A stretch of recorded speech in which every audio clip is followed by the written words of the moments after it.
This video is directed specifically for Senator David Shoebridge. Senator Shoebridge is the Australian Greens spokesperson on the following portfolios: Justice, including Attorney General, Drug Law Reform, Firearms and the National Anti-Corruption Commission, Defence and Veteran Affairs, Digital Rights, Home Affairs, Immigration, Citizenship and Multicultural Affairs, Foreign Affairs, Peace and Nuclear Disarmament. What I'm about to read is the email I have recently sent to Senator Shoebridge after being made aware of his remarks during a Senate hearing, whereby he has made calls to have Ben Roberts-Smith, VC MG, removed from the Hall of Valour. G'day, Senator Shoebridge. I'm writing to seek your perspective on several legal, procedural and leadership matters surrounding the ongoing proceedings involving Ben Roberts-Smith, VC MG, particularly in light of recent calls for the removal of his Victoria Cross and his representation at the Australian War Memorial. As it stands, Mr. Roberts-Smith has been charged with war crimes offences and remains on bail, pending the outcome of his criminal trial. Given your public position on these matters, I would appreciate your response to the following questions. I've broken these down into topics and headings, of which there are 4. First, due process and legal standards. Does the presumption of innocence under the Australian legal system still hold true in your view, while criminal proceedings are ongoing? Does losing a civil defamation case decided on the balance of probabilities establish guilt beyond reasonable doubt for criminal war crimes prior to a criminal trial verdict?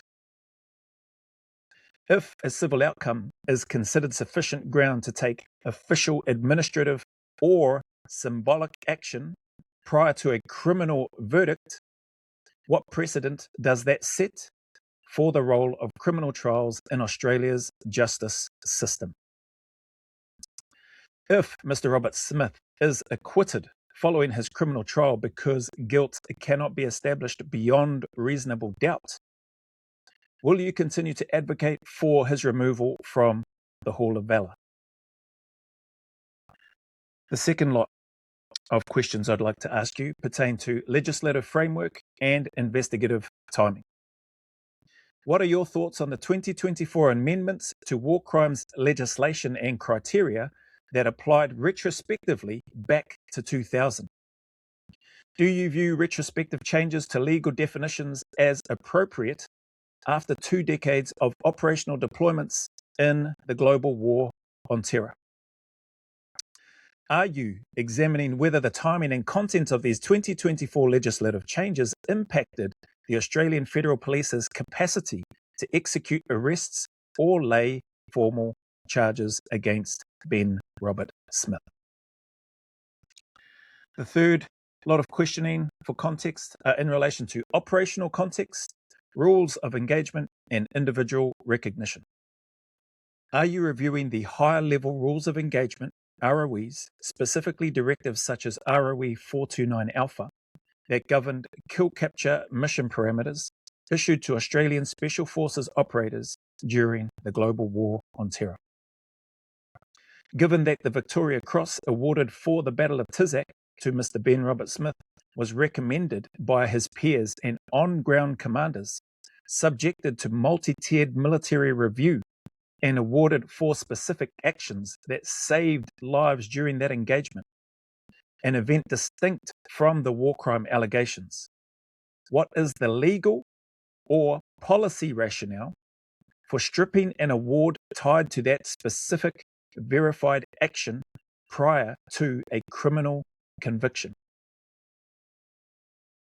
If an individual were found guilty of separate offences at a later date, does your position hold that bravery awards earned during entirely separate verified actions should be retrospectively revoked? And the fourth lot of questions that I'd like to ask you in relation to this heading: ADF leadership, oversight, and veteran treatment. Are you advocating for further scrutiny into senior ADF leadership who received commendations and awards for exemplary leadership during these deployments, despite asserting a lack of oversight regarding actions on the ground? Are you looking into the conduct and methodology of the Inspector General of the Australian Defence Force and the Office of the Special Investigator interviews, specifically regarding the psychological impact and treatment of veterans during those investigative processes? Thank you for your time and for considering these points.